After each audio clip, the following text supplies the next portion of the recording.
This channel does not promote any violent, harmful, or illegal activities. All content provided by this channel is meant for an educational purpose only.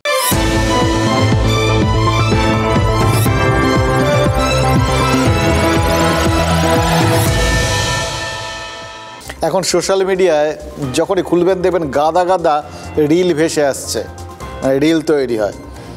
100 বছর আগে সিনেমায় reel হতো, আর cinema শুরুর আগে খবরের package দেখানো হতো, তাকে বলা হতো কি নিউজ রিল। ব্রিটিশ প্যাথে ছিল সে যুগের এই নিউজ রিল নির্মাতা, তাদেরই 1939 সালে তৈরি একটা নিউজ রিল আজকে আপনাদের দেখালাম। ওটা দিয়েই রাত 9টাটা শুরু আজকে। ভাবছেন তো কেন? কারণ নিউজ রিলের ওই কার্টুনটা খুব ইন্টারেস্টিং, যেখানে দেখানো হয়েছে যে স্টালিনের সুরে নাচছেন হিটলার। এবার ভাবছেন তো এটা কীরকম রসিকতা? আমরা তো জানি দ্বিতীয় বিশ্বযুদ্ধে স্টালিনের রাশিয়ায় হিটলারের বিরুদ্ধে প্রতিরোধ গড়ে তোলে। রাশিয়ার মার্শাল জুকভের কাউন্টার অ্যাটাকেই রাইখের পতন ঘটে।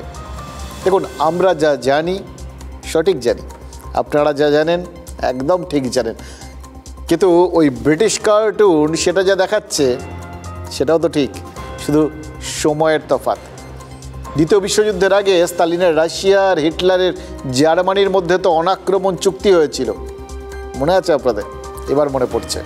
ব্রিটিশরা বলতো ফাসিস্ট হিটলারকে পেছন থেকে ওই কমিউনিস্ট স্টালিনই নাকি চালাচ্ছিলেন, মানে নাচাচ্ছিলেন।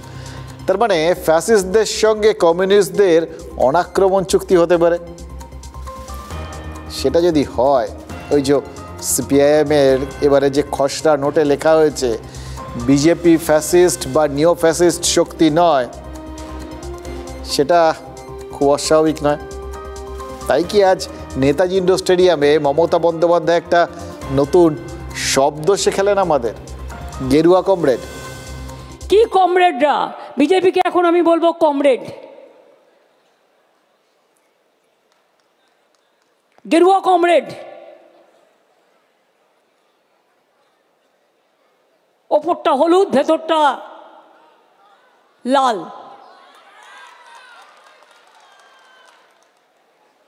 কি গেরুয়া কমরেড? গেরুয়া কমরেড নতুন শব্দবন্ধ। ভাবছিলাম, শুনতে শুনতে ভাবছিলাম যে কোন ফল হয় বলুন তো এরকম, ওপরটা হলুদ ভেতরটা লাল। এর আগেরটা তো সহজ ছিল, উদাহরণটা হাতের কাছে মজবুত ছিল। ওই কংগ্রেস ছেড়ে বেরোনোর পর কংগ্রেসকে তৃণমূল নেত্রী কী বলেছিলেন মনে আছে তো? তরমুজ। কারণ তরমুজের বাইরেটা সবুজ আর ভেতরটা লাল ছিল, মানে বাইরে কংগ্রেস, অন্তরে কমিউনিস্ট বা বাম। এবার সেই প্রতিবাদেই তো তিনি ছেড়ে বেরিয়ে এসেছিলেন, এরকমই তো মমতা বন্দ্যোপাধ্যায় বলেন। মানে তখন থেকেই তিনি কংগ্রেসকে এই বামেদের বি টিম বলে ধরে নিতেন। অবশ্য বিশ্ব রাজনীতিতে তরমুজ প্রতীক আরও রয়েছে, জানেন তো? ব্রিটেন আর আমেরিকার নির্বাচনের কিছু প্রচারে তরমুজের ফালি দেখানো হয়েছে, কারণ ভূমধ্য সাগরের তীরে ওই গাজা ভূখণ্ডের আকার সেটা তো আধখানা চাঁদের মতো, আর তাতে প্যালেস্টাইনের লাল রং মেশালে হয় ওই তরমুজের ফালি। আমেরিকার নির্বাচনে অতীতেও এরকম তরমুজের উদাহরণ রয়েছে। রক্ষণশীল দাসপ্রথার সমর্থন আর বর্ণবিদ্বেষীদের বলা হতো ওয়াটারমেলন স্টিরিওটাইপস। কিন্তু গেরুয়া কমরেড বা স্যাফরন কমরেড, এই কথাটা নতুন, এটা রাজনীতির ইতিহাসে নেই, কোনো ইতিহাসেই নেই। মমতা বন্দ্যোপাধ্যায় এই নতুন শব্দটার বা শব্দবন্ধের জন্ম দিলেন। এবার এটার একটা অন্য দিক থেকেও দেখা যেতে পারে, জানেন তো? কমরেড শব্দের মানে কি? সাথী, সহযোদ্ধা। এবার গেরুয়া কমরেড মানে গেরুয়া সহযোদ্ধা। এবার মমতা বন্দ্যোপাধ্যায় যদি বলেন গেরুয়া সহযোদ্ধা, তার মানে তো আবার অন্যরকম দাঁড়িয়ে যায়। বামেরা কিন্তু এই ব্যাখ্যা করতেই পারে, বলতেই পারে যে মমতা বন্দ্যোপাধ্যায় মোহাম্মদ সেলিমের ওই বিজেমূল তত্ত্বের ওপরেই তো শিলমোহর দিলেন। তবে মমতা বন্দ্যোপাধ্যায় সেটা যে বলতে চাননি সেটা তো নিশ্চিত। তিনি ওই গেরুয়া কমরেড বলতে সিপিআইএম আর মানে কমরেড বলতে সিপিআইএম আর গেরুয়া বলতে তিনি বিজেপিকেই বুঝিয়েছেন, এটা তো বোঝা যাচ্ছে নিশ্চিতভাবেই তাই। এবার সিপিআইএমের পক্ষে কি, এবার খেয়াল করে দেখুন, মানে মমতা বন্দ্যোপাধ্যায় বলেছেন তার রাজনৈতিক বাধ্যবাধকতার জায়গা থেকে বলেছেন, কিন্তু যারা মোটামুটি রাজনীতি নিয়ে একটু নাড়াঘাটা করেন আর বাঙালি কে না জানে যে তারা রাজনীতির ব্যাপারে তারা কিন্তু অত্যন্ত দড় একটা জাত, বোঝে, সমজদার জাত। তারা মানতে পারবে যে সিপিআইএমের পক্ষে এই মুহূর্তে অন্তত ওই চাঁদ সওদাগরের মনসা পুজোর মতো বিজেপিকে সমর্থন করা সম্ভব? দেখুন, তৃণমূলের নেতারা যুক্তি দিতেই পারেন যে একসময় তো হিটলার আর স্তালিনের মধ্যেই ওই অনাক্রমণ চুক্তি হয়েছিল যে সেটা আমরাই বললাম, মানে ওনাদের হাতে একটা রেফারেন্স দিলাম আর কি। এবার 6 বছর পর তখন তো আমরা আবার স্তালিন, রুজভেল্ট আর চার্চিলের মধ্যেও চুক্তি দেখেছি। স্তালিনই করেছিলেন রুজভেল্ট আর চার্চিলের সঙ্গে চুক্তিটা। কিন্তু মুশকিল হচ্ছে ইতিহাসের শুধু একটা বই পড়লে কি চলবে? মমতা বন্দ্যোপাধ্যায় তো আজ নেতাজি ইন্ডোর ইতিহাসের আরেকটা বই পড়ালেন, যে বইটা আমরা কখনো পড়িনি, কেউ পড়েছেন বলেও শুনিনি। 2004-এ সবাইকে জোর করে হারিয়ে দেওয়া হলো। 39% ভোট আমরা পেয়েছিলাম, কিন্তু সিট পেয়েছিলাম মাত্র একটা। তার কারণ তৃণমূল কংগ্রেস ক্ষমতায় আসতো 2001 সালে। যদি তখন আমরা যখন কংগ্রেসে ছিলাম, তখন আমাদের কংগ্রেসের সাথে সিট অ্যাডজাস্টমেন্ট হয়েছিল, তখন যদি তারা একটা পক্ষ বিট্রে না করতো তাহলে 2001-এই বামফ্রন্ট সরকারের পরিবর্তন হয়ে যেত। 39% ভোট পেয়েও মাত্র একটা সিট, তাতেই মমতা বন্দ্যোপাধ্যায় বিস্ময় প্রকাশ করছেন আর জোর দিয়ে বলছেন 2001-এই পরিবর্তনটা হয়ে যেত। আর বিজেপি 2019 সাল থেকে ন্যূনতম 38% ভোট পেয়ে তো বসে রয়েছে। ন্যূনতম বলছি কারণ 2019-এ বিজেপির ভোট আর একটু বেশি ছিল, 21 একটু কমেছিল, 24-এ সেটাই বজায় আছে। কিন্তু মমতা বন্দ্যোপাধ্যায় বলছেন লোকসভা ভোটে বিজেপি নাকি 5টা আসন জোর করে জিতেছে, আর তাদের সময় তিনি বলছিলেন ওই 39% পেয়েও মাত্র কেন একটা আসন জিতেছেন, আরও বেশি জেতার কথা ছিল। তাদের জন্য হিসেবটা ঠিক, তাদের সময় তাদের বেশি আসন পাওয়ার কথা। এখন ওই প্রায় সমসংখ্যক ভোটেই বিজেপির 5টা আসন পাওয়ার কথা না, মানে ওই 1-এর থেকে বেশি আসন পাওয়া উচিত না, এরকমই কি বোঝাতে চাইছেন? মানে আমরা জাস্ট বোঝার জন্য, দেখুন রাজনীতি প্রতি মুহূর্তে আমাদের শিক্ষিত করে। আমরা তো সবাই সাধারণ মানুষ, রাজনীতির একনিষ্ঠ ছাত্র, অন্তত বাংলায় বোঝার চেষ্টা করছি। আমাদের শিক্ষক তো এই নেতারা আর নেত্রীরাই, তাই না? তাই যতটা বোঝা যায় বোঝার চেষ্টা করা আর কি। এবার তৃণমূলের 34টা আসনই পাওয়ার কথা ছিল, এটাই তো বললেন মমতা বন্দ্যোপাধ্যায়। ওনার বক্তব্য ধরলে সেটাই তো দাঁড়ায় যে 38% ভোট নিয়েও কারুর মানে আর একটাও আসন পাওয়ার কথা না। আসলে এই হিসেবগুলো না এক একটা সময় এমনভাবে জটিল হয়ে আসে না, হয়তো মিলে ঠিলে যায়, যে মেলাচ্ছেন তার হাতে অঙ্ক থাকলে আর তিনি যদি ইনভিজিলেটর হন তাহলে ধরে নিতে হবে যা মিলছে সেটাই ঠিক, ফুল মার্কস।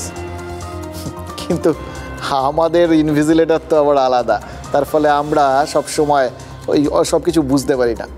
একবার মনে আছে, জানো তো, পরীক্ষার হলে একটা ছেলে, ওই অঙ্কের দিন আমার মনে আছে, একটা ছেলের থেকে পেছনে বসা আরেকটা ছেলে অঙ্ক টুকছে, বাট টুকতে টুকতে তার মনে হচ্ছে যে অঙ্কটা ঠিক করছিল কি, মনে হচ্ছে কোথাও একটা গন্ডগোল রয়েছে। তো সে সামনের ছেলেটাকে খুঁচিয়েছে, এই শোন, এই অঙ্কটা ঠিক বুঝতে পারছি না, কী করেছিস বলতো। যে ছেলেটার থেকে টুকছিল, মানে সামনে বসা ছেলেটা, তার উত্তরটা আমার এখনও মনে আছে, একদম এপিক, অসাধারণ। সে মুখ ফিরিয়ে বলেছিল, আরে টুকবি আবার বুঝবিও, দুটো হয় না। আমাদের অবস্থা এখন মনে হচ্ছে ঠিক তাই, জানেন তো। ওনারা বোঝাচ্ছেন, বুঝে যাওয়াটাই কাজ, মানে ওটাই ঠিক, ওটাই আপ্তবাক্য বলে মেনে নেওয়া উচিত, কি বোঝার চেষ্টা করাটা উচিত নয়। আসলে কঠিন অঙ্ক বেগ দিলে তবু বোঝা যায়, জানেন তো, কিন্তু কঠিন অঙ্ক সেটা যখন জটিল হয়ে আসে অথচ মনে হয় অনায়াসে মিলে যাচ্ছে, তারপরে গিয়ে যখন আটকে যায় তখন হয়ে যায় গণ্ডগোলটা। ওটাকে সহজ করে দেওয়া অবস্থায় দেখে যখন আটকে যায় তখন মনে হয় এটা এতটাই সহজ, নাকি আসলে যেটা প্রথমে মনে হয়েছিল কঠিন সেরকমই কঠিন। কিন্তু আরও একটা অন্য দিক আছে, কঠিন অঙ্ক অনায়াসে যদি মিলে যায় তাহলেও তো অনেক সময় বিশ্বাস হয় না। আজকে সেরকমই হয়েছে, বিশ্বাস করুন। এই যে সিবিআই চার্জশিটে অভিষেক বন্দ্যোপাধ্যায় বলে যার নামের উল্লেখ রয়েছে, এটা নিয়ে তো কাল থেকে কত কিছু চলছিল, মাথা ফাতা ঘামিয়ে লোকজন একসা করে ফেলেছে। তিনি কে? ওই জনৈক অভিষেক বন্দ্যোপাধ্যায় আসলে কে? এবার নাম গুরুগম্ভীর, অথচ জনৈক, বোঝা যাচ্ছে না তার কার নাম, তার ধাম কি। এই নাম ধামের গণ্ডগোলে আমরা পুরো ওই যাকে বলে ঘেঁটে ঘ হয়ে যাওয়া আর কি, তাই হয়েছিলাম। অঙ্কটা কঠিন ছিল। এবার আজ তৃণমূলের সাধারণ সম্পাদক যেচে বললেন ওটা তিনি, আর শুধু তাই নয়, তিনি বললেন যে তিনি বিজেপিতে যাচ্ছেন না, নতুন দল তৈরি করছেন না, গলা কেটে নিলেও মমতা বন্দ্যোপাধ্যায় জিন্দাবাদ বলবেন। ভাবা যায়? এই কঠিন কঠিন বিষয়গুলো এরকমভাবে ঝপ করে সামনে সহজ হয়ে গেলে এ তো মানে কোথাও গিয়ে বিষম টিষম লেগে যাওয়ার মতো ব্যাপার। এবং সত্যি বলতে কি, এটা আমাদের বয়স্ক লোকজন তারা হয়তো এটা দেখতে দেখতে যখন ওই বলছিলেন গলা কেটে নিলেও মমতা বন্দ্যোপাধ্যায় জিন্দাবাদ বলবেন, ওই বাড়িতে ঠাকুমারা থাকলে বলতেন আরে বালাই সারছি, এসব বলতে আছে নাকি? অমন পরিস্থিতি আসতে যাবে কেন? আচ্ছা, বাংলা কি বাংলাদেশ হয়ে গেছে নাকি? কিন্তু অভিষেক নিজের থেকেই যখন নতুন দল, বিজেপি ইত্যাদি কথাগুলো বলে ফেললেন, তাহলে এই কথাগুলোর মানে আমাদের ভাবা উচিত ছিল, তাই না? আমরা ভাবিনি, তাই না? এই তাহলে তো আমাদের তরফেও আজকে কয়েকটা কথা বলতেই হয়, যে কথাগুলো আপনারা জানেন না বললেই নয়।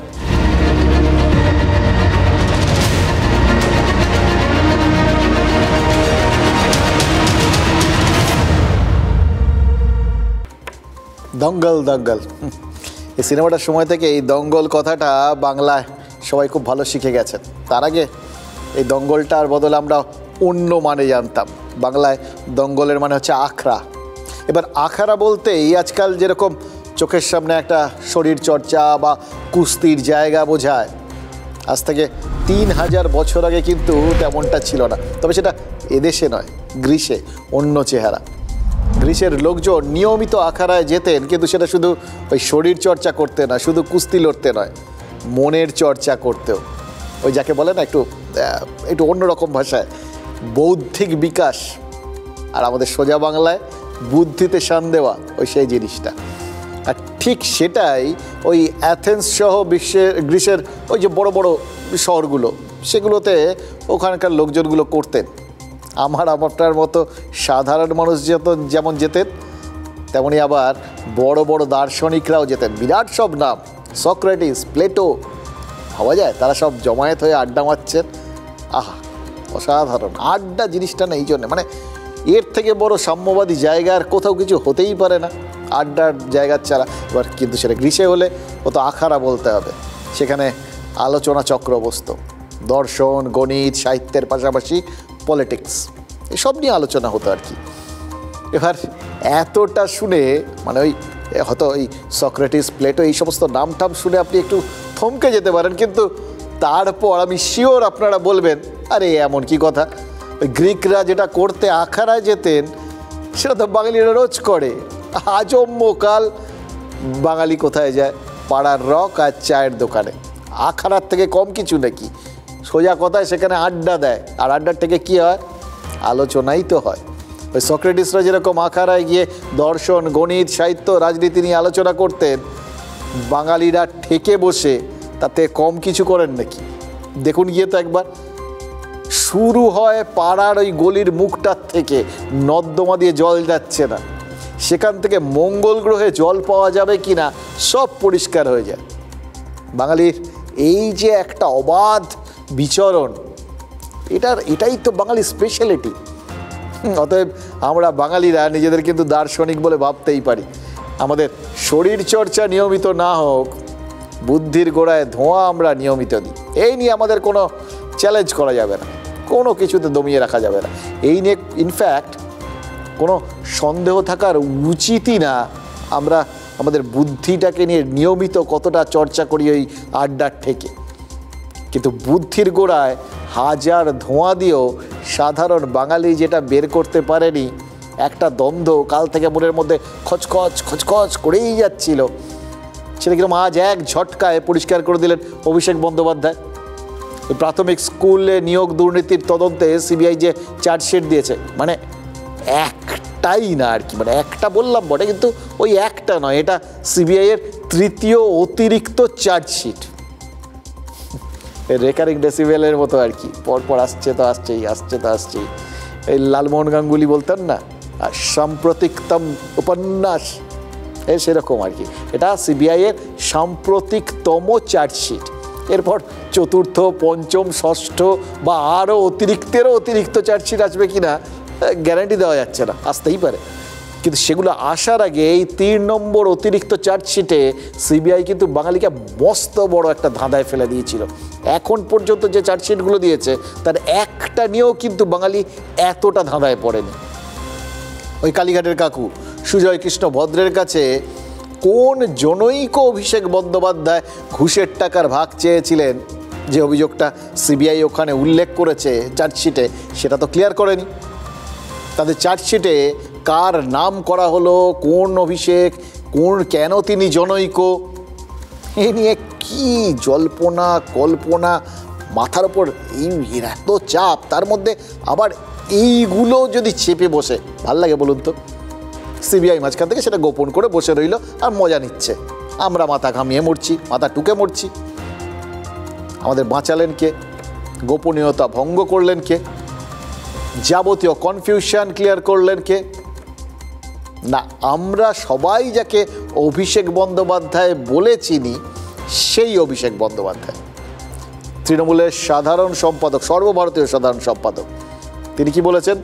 সিবিআই 28 পাতার চার্জশিটে তার নাম দুবার করেছে, কিন্তু সেখানেই তিনি ফুল স্টপ দেননি, একটা কমা বসিয়েছেন, তারপর বাকি কথাটা বলেছেন। আমিও বাকি কথা বলবো, তবে সেটা অভিষেক বন্দ্যোপাধ্যায়ের কথাটার পর। সিবিআই চার্জশিট দিয়েছে, 28 পাতার চার্জশিট, 2 জায়গায় খালি আমার নামটা লিখেছে। তাও অভিষেক বন্দ্যোপাধ্যায় কে, বাড়ি কোথায়, সাংসদ না বিধায়ক না পঞ্চায়েত প্রধান, কোথায় থাকে, কার ছেলে, কোনো পরিচয় নেই। বিজেপি নেতারা যেমন ভাব বাচ্চে কথা বলতো, ইডি সিবিআই এখন ভাব বাচ্চে কথা বলছে। এই ভয়টা দেখে আমার ভালো লেগেছে। বাংলায় বললেন, হ্যাঁ, হিন্দিতে শব্দটা বললে আপনারা, পুরো বাক্যটা বললে আপনাদের আরও চেনা চেনা লাগবে। এ ডর মুঝে আচ্ছা লাগা, বিখ্যাত ডায়লগ আর কি।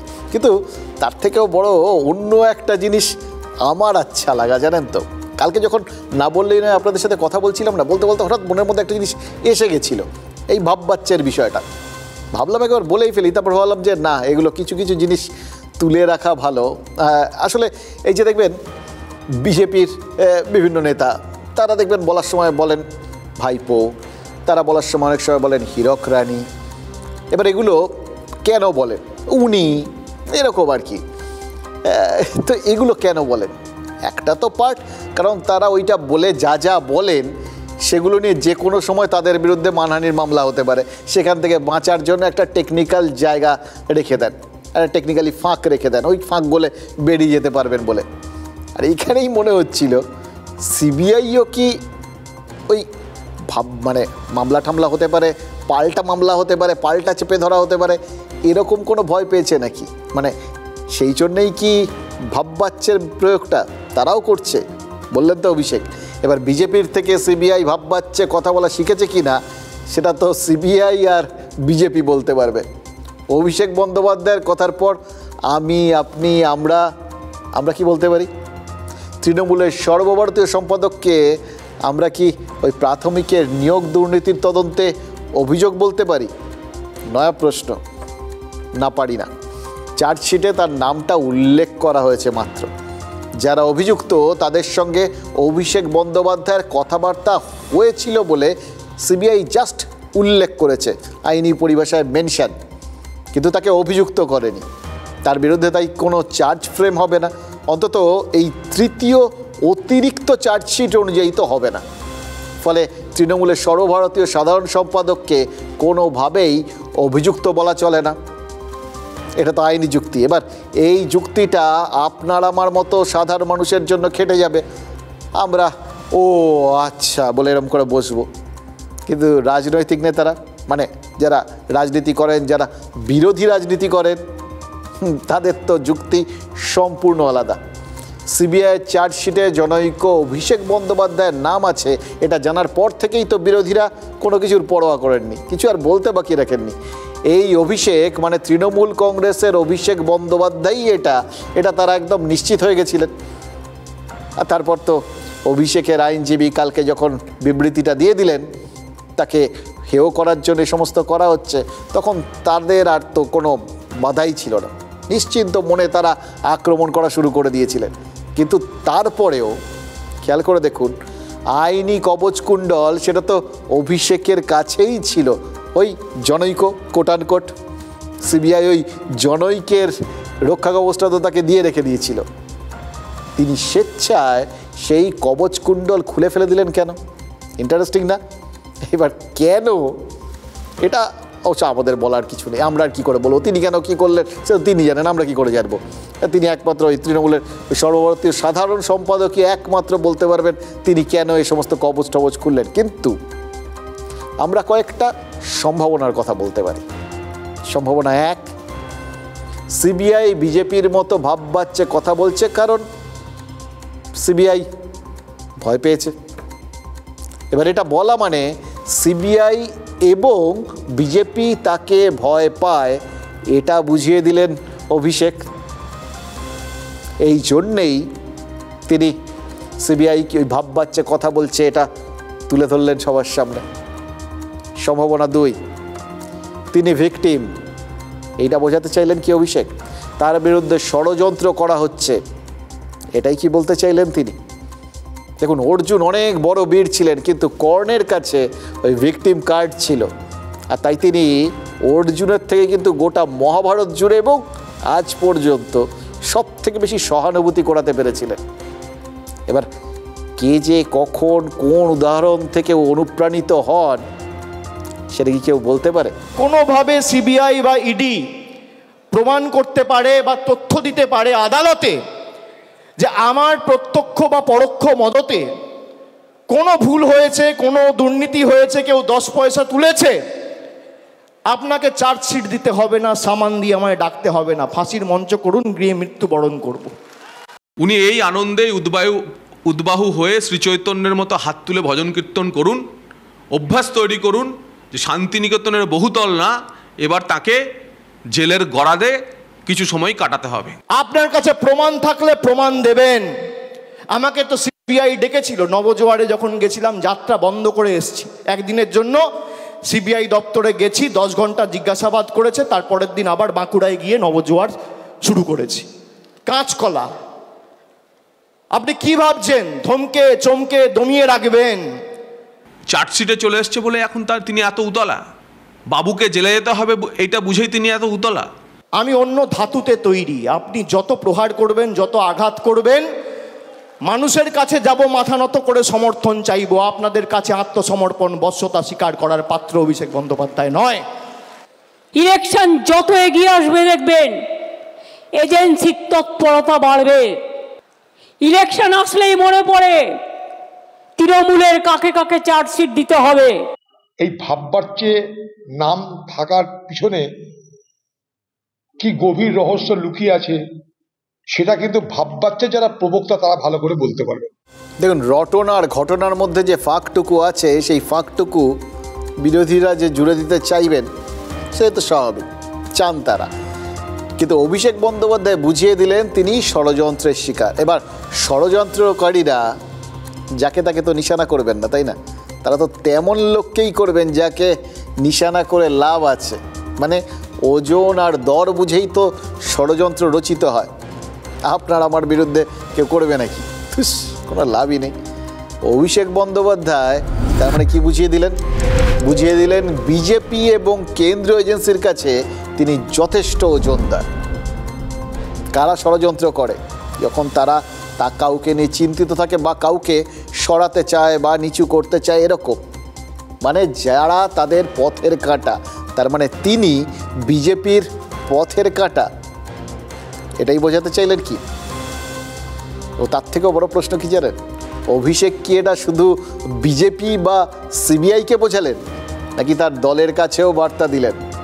অনেকেই তো ধরে নিয়েছিলেন যেভাবে মাঝে মধ্যেই অভিষেক বন্দ্যোপাধ্যায় অন্তরালে থাকছে বা তার ঘনিষ্ঠদের ওই তৃণমূল নেতৃত্ব অন্তরালে পাঠিয়ে দিচ্ছে, তাতে অভিষেক বন্দ্যোপাধ্যায় বোধহয় কোণঠাসা, হয়তো তার নম্বর কমে গেছে, হয়তো তার সঙ্গে তার দলনেত্রীর মতের বা পথের মিল হচ্ছে না। কিন্তু কোথাও কি এমন রটনা তৈরি হয়েছিল যে অভিষেক বন্দ্যোপাধ্যায় বিজেপিতেই যোগ দিতে পারেন বা তিনি নতুন কোনো দল খুলে ফেলেছেন? এবার দেখুন, আলোচনা থাকা, লোকের মনের মধ্যে সংশয় তৈরি হওয়া, এটা থাকে, কিন্তু সেই সংশয়ের ক্ষেত্রে সবথেকে বড় রেমেডি কি? সেটা যদি মিথ্যে কথা হয় বা সেটা যদি কোনো ভিত্তি না থাকে, সময় দেওয়া, আপসে থিতিয়ে যায়। ওই দেখতেন না, কলেজ টলেজের সময়গুলো একটু মনে করে দেখুন, অমুকের সঙ্গে কোনো সম্পর্ক তৈরি করেছে, এমন আমাদের খুঁতখুতানি, তারপর দেখা গেল কিছুদিন আর কেউ কারোর সাথে কথা বলছে না, সুতরাং মনে হলো না, তাহলে কিছু না, ভুল ছিল। সেরকমই তো ব্যাপার। কিন্তু অভিষেক সেই রকম জায়গায় সময় না দিয়ে কেন যেচে বলতে গেলেন তিনি বিজেপিতে যাচ্ছেন না বা কোনো নতুন দল করছেন না? তার গলা কেটে দিলেও তার কণ্ঠ থেকে মমতা বন্দ্যোপাধ্যায় জিন্দাবাদই উচ্চারিত হবে, এটাই তো হওয়া স্বাভাবিক। দল করাটা বা অন্য দলে যাওয়া, বিজেপিতে যাওয়া, এটাও কি স্বাভাবিক ছিল, স্বাভাবিক হয়ে গেছিল? এই জন্যে কি তিনি আলাদা করে সেই সংশয় দূর করতে চাইলেন? দেখুন, তার মুখ থেকে যা যা বেরোলো সেগুলো কি কোথাও গিয়ে তার মনের মধ্যে সংশয়টা ক্লিয়ার করার জন্য? তৃণমূলের সাধারণ সম্পাদকের কি মনে হচ্ছিল যে তাকে নিয়ে তার দলের ভেতরেও কোনো অবিশ্বাসের পরিবেশ তৈরি হচ্ছে না তো? অভিষেক কি ঠিক করেই ফেলেছিলেন যে তিনি আজ যাবতীয় কনফিউশন আর কন্ট্রোভার্সি, বিতর্ক আর সংশয় ধুয়ে মুছে সব সাফ করে দেবেন? এটা কি তার মনের মধ্যেও খচখচ করছিল এই যে কদিন তিনি অন্তরালে ছিলেন? মনে হচ্ছিল যে এটাকে একটু অ্যাড্রেস করা দরকার। হঠাৎ তার মনের মধ্যে এইগুলো এত বেশি করে সাম্প্রতিককালে এত বেশি খোঁচা মারছিল কেন বলুন তো? জানার আগ্রহ জাস্ট। দেখুন, বিভ্রান্তি আর অবিশ্বাস কাটানোটা যে খুব জরুরি হয়ে পড়েছিল, এটা কিন্তু তার এই যেচে বলে দেওয়ার থেকে খুব পরিষ্কার। বাজারে রটিয়ে দেওয়া হচ্ছে অভিষেক বন্দ্যোপাধ্যায় বিজেপিতে যাবে। আরে আমার গলা কেটে দিলে কাটা গলা থেকে মমতা ব্যানার্জি জিন্দাবাদ বেরোবে। আমি বেঈমান নই। বাজারে ছড়িয়ে দেওয়া হচ্ছে নতুন দল আসছে। হাস্যকর কথা, অভিষেক বন্দ্যোপাধ্যায় বিজেপিতে আসতে যাবেই বা কেন, আর বিজেপি তাকে নেবেই বা কেন? নিজে যখন ব্যাখ্যা দিচ্ছে, তার মানে তার কোনো কৃতকর্ম আছে কিনা সে আমরা জানি না। আমার কেন প্রয়োজন হয়েছিল সেবাশ্রয় খোলার আরজিকর কাণ্ডের পর, তার পিছনে কারণ কি সে কথা কেউ বলছে না। পিসির সঙ্গে খোকাবাবুর কেন মারামারি হবে? তারা পরম আত্মীয় একে অপরের, কিন্তু বাজারে আলোচনা, সেই আলোচনা আমাদের কানে আসছে, তার নানা অভিব্যক্তি দেখতে পাচ্ছি, তাই আমাদের মধ্যে প্রশ্ন আসছে, অন্য কিছু নয়। দেখুন, অভিষেক বন্দ্যোপাধ্যায়ের সাথে মমতা বন্দ্যোপাধ্যায়ের একটা দূরত্ব তৈরি হচ্ছে, এটা যারা বিশ্বাস করেছিলেন তারা কি বলেছিলেন একবার খেয়াল করে দেখুন। দুজনের মধ্যে মতের মিল হচ্ছে না বলেই নাকি তৃণমূলেই বহু প্রতীক্ষিত এই যে রদবদল হওয়ার কথা ছিল, সেটা হচ্ছে না, কারণ সেটা অভিষেক ঘোষণা করেছিলেন। মমতা বন্দ্যোপাধ্যায় কিন্তু আজ নেতাজি ইন্ডোরে বলেছেন, যারা পারফর্ম করেছেন তাদের পদোন্নতি হবে, আর যারা নিঃস্বার্থভাবে দল করছেন তারা পুরস্কৃত হবে। এটা শুনে সবার হয়তো মনে হতে পারে যে তো মমতা বন্দ্যোপাধ্যায় বললেন, তারা হয়তো ওই সেকেন্ড লাইনটা নেবেন। নিঃস্বার্থভাবে দল করছেন মানে যারা ওই পুরনো আদি তৃণমূল, যারা যখন দল করেছিলেন তখন কিছু পাওয়ার ছিল না, তখন থেকে তার মানে নিঃস্বার্থভাবে দল করছেন, তারা পুরস্কৃত হবেন, মানে তারা ক্ষমতা পাবেন। এটাই হয়তো তৃণমূলের আদিরা ভাবতে বসবেন। কিন্তু তার আগের লাইনটাও তো মমতা বন্দ্যোপাধ্যায়ই বলেছেন, যারা ভালো কাজ করেছেন তাদের পদোন্নতি হবে, পারফর্ম করেছেন তাদের পদোন্নতি হবে। এটা তো অভিষেক বন্দ্যোপাধ্যায়ও বলেছিলেন, এই কথাটাই তো অভিষেক বন্দ্যোপাধ্যায় বলেছিলেন। যে সমস্ত এলাকায় ভোটে খারাপ ফল হয়েছে সেই সব এলাকায় তিনি সংগঠনে বদল আনতে চান, অর্থাৎ যারা পারফর্ম করেছেন তারা থাকছেন স্যার, আর যারা পারফর্ম করতে পারেননি সোজা কথা সেই সমস্ত নেতাদের তিনি মানে সরিয়ে দিতে চেয়েছিলেন। এটাই তো অভিষেক বন্দ্যোপাধ্যায়ের ফর্মুলা ছিল। তাহলে মমতা বন্দ্যোপাধ্যায় কোন ফর্মুলায় ভরসা রাখলেন? এবার বলবেন তাহলে মমতা বন্দ্যোপাধ্যায় কেন বিধায়কদের ওপর আস্থা রেখেছিলেন, কেন প্রতি এলাকার থেকে 3 জন করে কর্মীর নাম চেয়েছিলেন? দেখুন, অভিষেক বন্দ্যোপাধ্যায় দলের কাছ থেকে ছুটি নিয়ে বাড়িতে বসে তালিকা তৈরি করেছিলেন। সুতরাং ধরে নেওয়া যায় যে তার কাজে ভোট কুশলী ওই আইপ্যাক একটু হলেও সাহায্য করেছিল। আর মমতা বন্দ্যোপাধ্যায় কী করলেন? যারা মাঠে ঘাটে ঘুরে সংগঠন করেন সেই সমস্ত নেতাদের ওপর ভরসা রেখেছিলেন। এবার দুটো সম্পূর্ণ আলাদা রাস্তা, দুজনে সম্পূর্ণ আলাদা সোর্স থেকে ফিডব্যাক সংগ্রহ করেছিলেন। কিন্তু আলটিমেটলি কি হলো? দুটো রাস্তায় কি শেষ পর্যন্ত এক জায়গাতে এসে মিলে গেল? কালকে যখন আপনাদের সাথে আলোচনা করছিলাম এইরকমই একটা আলোচনা যেন করে ফেলেছিলাম আমরা।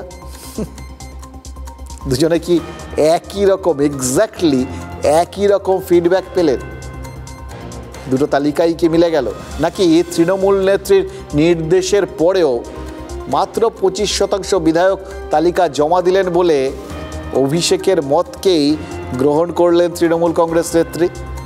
ব্যাপারটা তো একই রকম হলো। মমতা বন্দ্যোপাধ্যায় কি বলেছেন?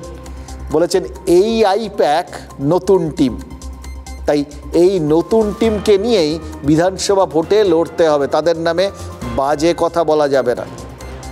এর আগে ওই মমতা বন্দ্যোপাধ্যায় সেই প্যাক বলেছিলেন যখন, তাহলে তিনি যে আইপ্যাকের কথা বলেছিলেন ওই সমস্ত বলে সেই আইপ্যাক, অভিষেক যে আইপ্যাক এনেছিলেন প্রশান্ত কিশোরের কোম্পানি, সেইটাকে বুঝিয়েছিলেন। কিন্তু মমতা বন্দ্যোপাধ্যায়ের সাথে আইপ্যাকের যে কর্তা তার সঙ্গে দেখা করতে এসেছিলেন প্রতীক জৈন, তার সঙ্গে আলোচনাটার অত্যন্ত তাৎপর্যপূর্ণ, এটা আমাদের কালকে মনে হয়েছিল, জানেন, তা আপনাদের সাথে শেয়ার করেছিলাম। মমতা বন্দ্যোপাধ্যায় কিন্তু সেই আমাদের চিন্তা ভাবনার উপর ভরসা রেখেছেন, আমাদের নিজেদের আস্থা বাড়িয়ে দিচ্ছেন। কারণ সেই আইপ্যাক মানে যে প্রতীক জৈন গেছিলেন, সেই প্রতীক জৈনের আইপ্যাক মানে এখনকার আইপ্যাকের ওপরেই তিনি ভরসা রাখতে বললেন।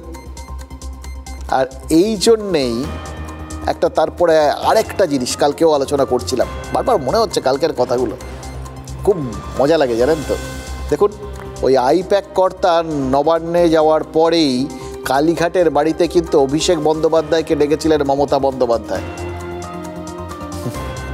এবার অভিষেকের জন্য আইপ্যাককে মেনে নিলেন, নাকি আইপ্যাক মমতা বন্দ্যোপাধ্যায় আর অভিষেক বন্দ্যোপাধ্যায়ের দূরত্ব মুছে দিল? এটা যাদের ভাবার তারা ভাবুন। আমরা বরঞ্চ ভাবছি এই যে আপনাদের সঙ্গে যেগুলো শেয়ার করছিলাম, মাঝেও বেশ কয়েকবার মমতা বন্দ্যোপাধ্যায় এবং অভিষেক বন্দ্যোপাধ্যায়ের বৈঠক হয়েছে। তৃতীয় বৈঠকটার কথা তো বেশ পরিষ্কার করে আপনাদের সামনে তুলে ধরেছিলাম। এই সবগুলো কি আসলে বাইরে যুদ্ধ দেখালো, ভেতরে যুদ্ধবিরতির ইঙ্গিত, নাকি একটা সত্যি মধুরেণ সমাপয়? দেখুন, যেটাই হোক না কেন সেটাকেই অন্তিম পরিণতি বলে ভাবাটা, সেটাও কিন্তু মনে হচ্ছে ঠিক হচ্ছে না, জানেন তো। কারণ রাজনীতি তো অনেকটাই সেই ছোট গল্পের মতো, যার শেষ হয়েও শেষ হয় না। পিকের আইপ্যাক এটা নয়, ওরা অন্য জায়গায় কাজ করে, ও একটা রাজনৈতিক দলও করেছে। এরা একটা নতুন টিম, সবাই জানে। এদের কোঅপারেশন করতে হবে, এদের নামে উল্টোপাল্টা বলা বন্ধ করুন। তার কারণ আপনাদের বুঝতে হবে যে কাজটা সবাইকে মিলে একসাথে করতে হবে। আইপ্যাকটা আগের আইপ্যাক নেই, নতুন একটা আইপ্যাকের সেট আপ হয়েছে, তাদের সাথে আমরা কোঅপারেট করি। আইপ্যাক না সেই আইপ্যাক নয়, সেই আইপ্যাক তো আলাদা, সে তো অন্য জায়গায় রাজনৈতিক দল খুলে ফেলেছে। এটা হচ্ছে পরবর্তীকালে আইপ্যাক নামে কিছু লোক কাজ করছে, তারা আইপ্যাক থাকবে না সেটা পার্টি স্ট্র্যাটেজি থাকবে। সেই জন্য যদি মনে করে দল মনে করেছে যে আইপ্যাক রাখবে, আইপ্যাক থাকবে, আইপ্যাক কাজ করবে। আইপ্যাক নামটাও না, এ ধরনের বিভিন্ন কন্ডুইট তৈরি করা হয়। রাশ কার হাতে থাকবে, রাশিফল কার কি হবে, রশি কে ধরবে আর গলায় কার রশি পড়বে, সে তো সময় বলবে। খোকাবাবুর অধীনে ছিল এই আইপ্যাক। দিদি আইপ্যাকটাকে নিজের পকেটে নিয়ে আসা মানে খোকাবাবুকে তিনি কমজোর করে দিলেন, আর সবাইকে বলে দিলেন এই আইপ্যাকেই ভরসা রেখো।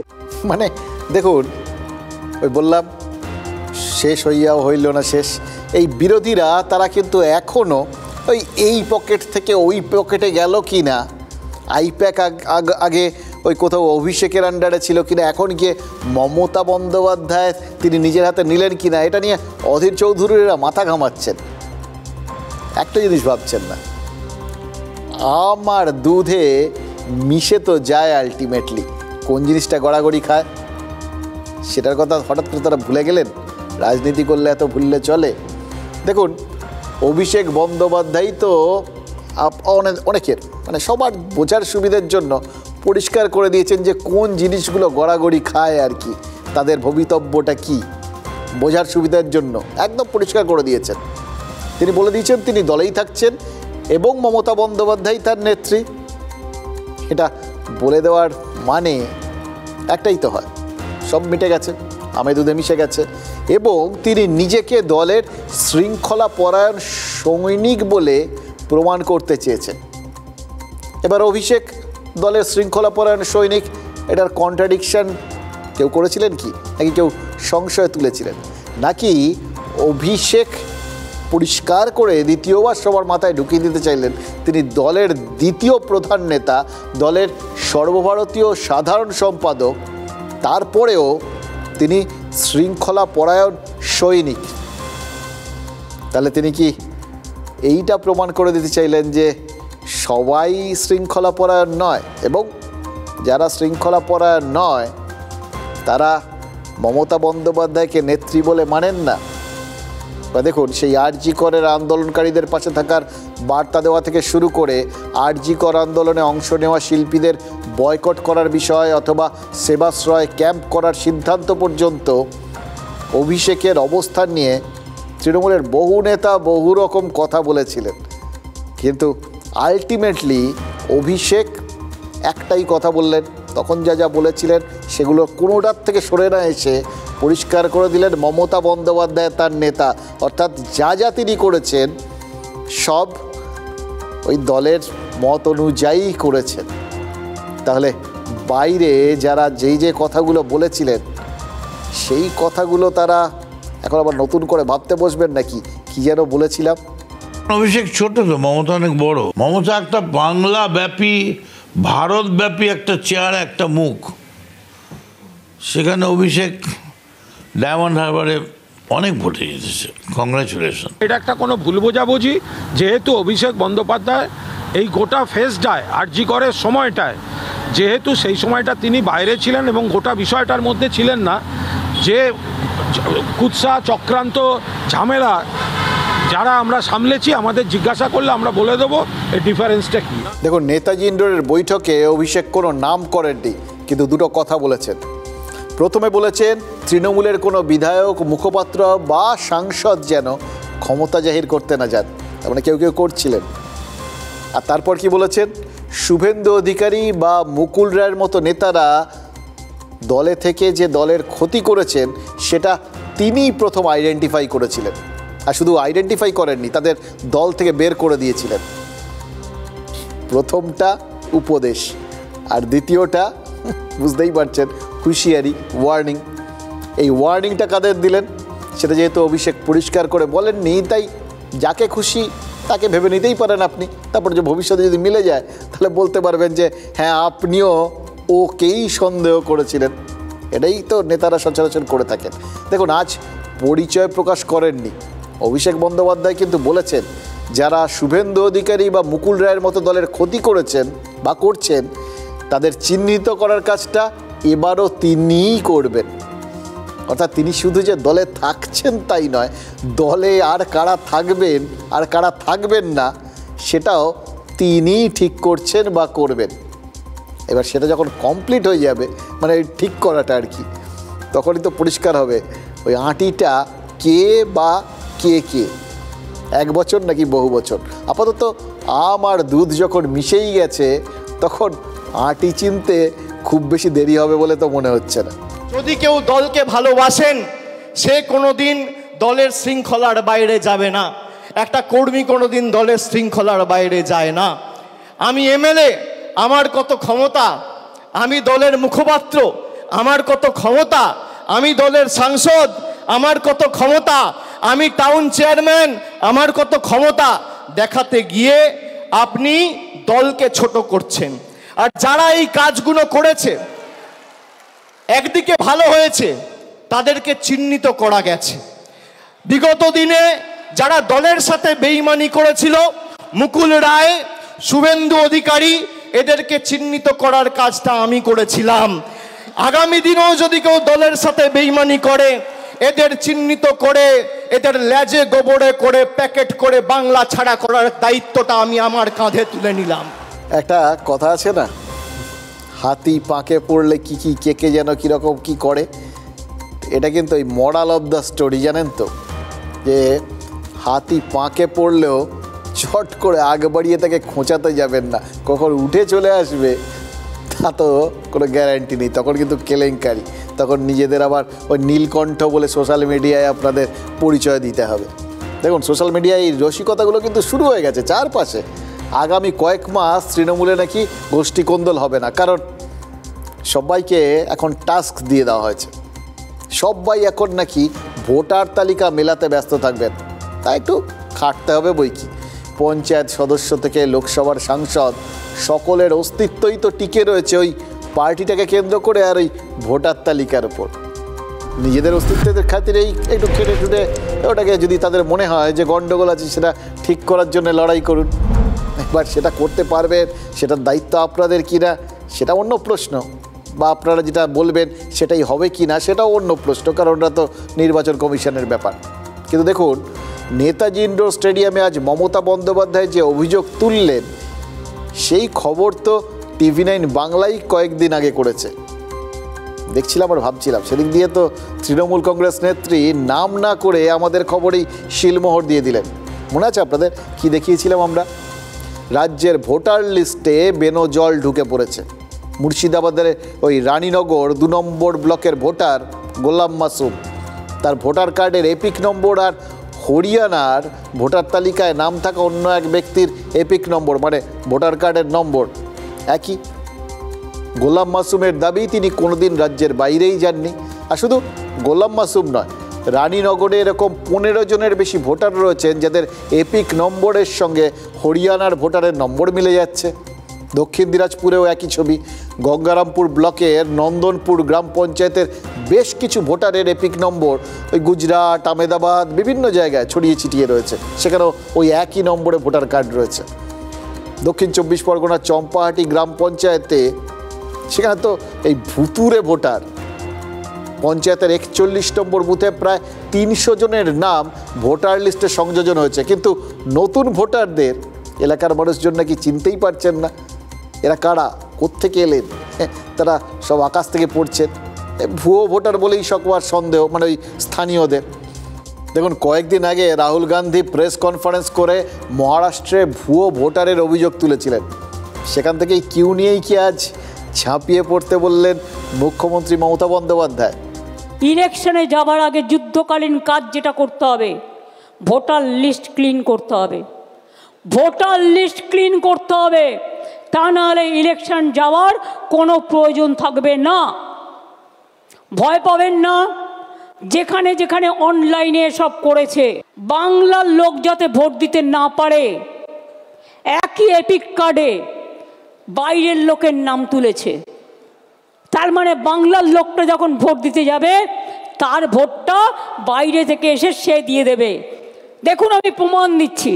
ধরুন একটা নাম, মুর্শিদাবাদে রানীনগরে বাড়ি, মোহাম্মদ সাইদুল ইসলাম, এর এপিক কার্ড নাম্বার যেটা আছে ওয়েস্ট বেঙ্গলে, তার সাথে কানেক্ট করেছে নাম সোনিয়া দেবী। তার বাড়ি কোথায়? তার বাড়ি হচ্ছে হরিয়ানা। এবার দেখুন, পরের পর মোহাম্মদ আলী হোসেন, রানীনগরে বাড়ি, তার সাথে নাম তুলেছে কার? মঞ্জিত। বাড়ি, তার নাম কি? তার বাড়ি কোথায়? হরিয়ানা। আধার কার্ড কেলেঙ্কারি করেছে, আধার কার্ডটা ওদের হাতে। একই এপিক নাম্বারে বাংলার ভোটারের যেখানে নাম আছে সেখানে হরিয়ানা, পাঞ্জাব, রাজস্থান, বিহার সব নাম ঢুকিয়েছে, রেলে করে নিয়ে আসবে। ওদের তো ভোট নেই। আবার মুর্শিদাবাদের ভোট তুলেছে নর্থ 24 পরগনায়, কারণ মুর্শিদাবাদের ভোট আগে হয়ে যাবে, ওগুলোকে নিয়ে আসবে নর্থ 24 পরগনায়, সাউথ 24 পরগনায়। This is the plan. সদ্য ইলেকশন কমিশনার হয়েছেন কে? আমি শুধু পরিচয়টা দিচ্ছি আপনাদের জানবার জন্য, জেনে রাখা উচিত। মাননীয় স্বরাষ্ট্রমন্ত্রীর যিনি মাননীয় সচিব ছিলেন ডিপার্টমেন্টের, কোঅপারেশন ডিপার্টমেন্টের, তার সেক্রেটারিকে করে দিয়েছেন, প্রিন্সিপাল সেক্রেটারিকে, মানে তিনি ডিপার্টমেন্টের সেক্রেটারিকে করে দিয়েছেন চিফ ইলেকশন কমিশনার। টোটালটাই বিজেপির লোক দিয়ে ভরা। এই নির্বাচন কমিশন নিরপেক্ষ যতদিন না হবে ততদিন এই বদনাম কিন্তু থেকে যাবে, মাথায় রাখবেন। দেখুন, নির্বাচন কমিশনাররা আমলাতন্ত্র থেকেই তো আসেন। কিংবদন্তি নির্বাচন কমিশনার TN শেষান, তিনিও তো ক্যাবিনেট সচিব ছিলেন। SY কুরেশিও তো কেন্দ্রীয় সচিব ছিলেন। সচরাচর কোনো না কোনো সচিবকেই তো অবসরের পর নির্বাচন কমিশনার হিসেবে বেছে নেওয়া হয়।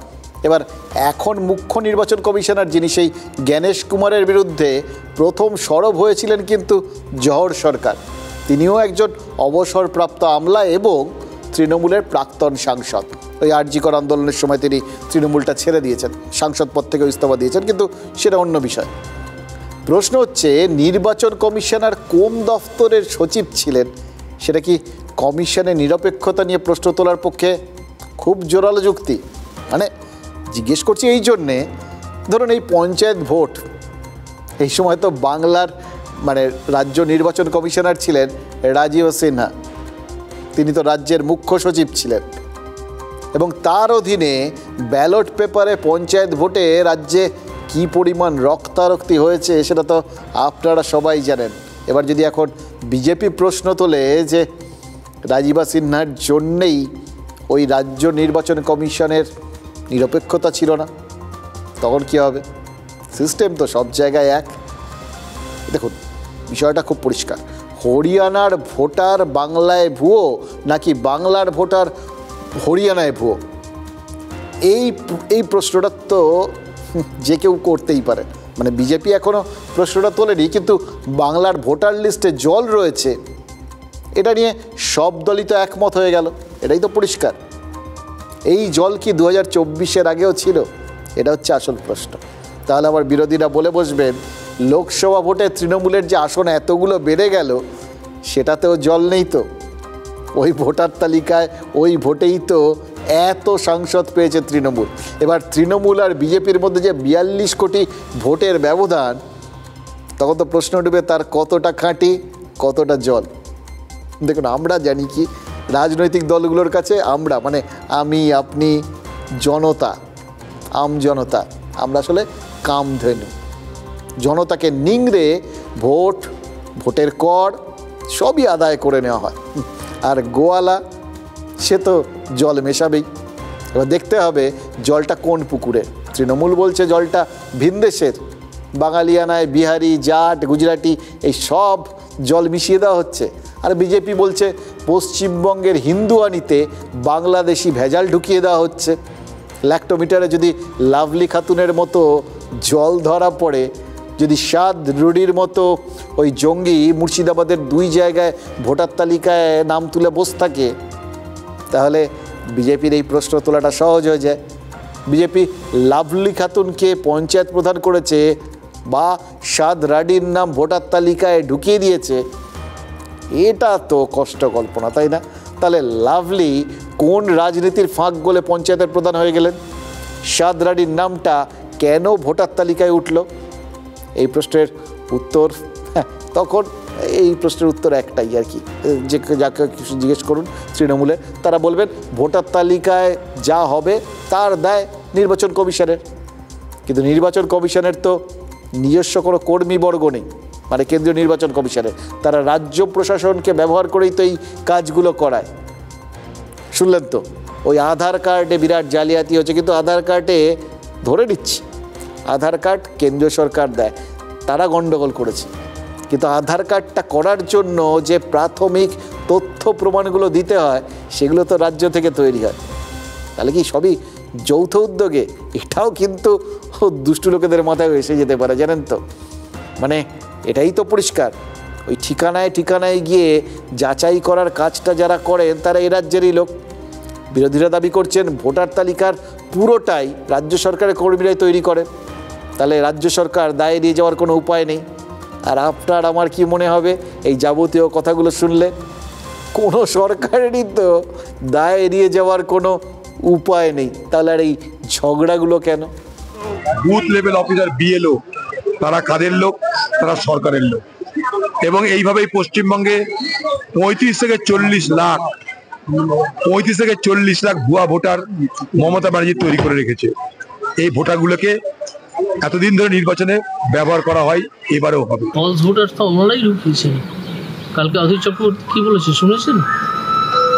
ওনারাই ঢোকানো এগুলো, এবং এটা তো রাজ্য সরকারের কর্মীরাই তো এই কাজগুলো করেন, এবং এই রাজ্য সরকারের কর্মীরা কমপ্লিটলি পলিটিক্যালাইজ হয়ে গেছেন। এবারের 25-এর যে খসড়া ভোটার তালিকা প্রকাশিত হয়েছে তাতে 17.5 লক্ষ ভোটার লিস্টে ভোটার তালিকায় ডাবল এন্ট্রি আছে, ট্রিপল এন্ট্রি আছে, ভুয়ো নাম আছে, একই এপিকে একাধিক নাম আছে। তাই নিয়ে মাথায় করে আমাদের বিরোধী দলনেতা শুভেন্দু অধিকারীর নেতৃত্বে আমরা সিইওর অফিসে দিয়ে এসেছিলাম। তিনি পশ্চিমবঙ্গের মুখ্যমন্ত্রী, তার বুথে বুথে তার দলের অফিসাররা নিয়োগ হয়ে আছে, সেখানে কারচুপি কি করে হয়?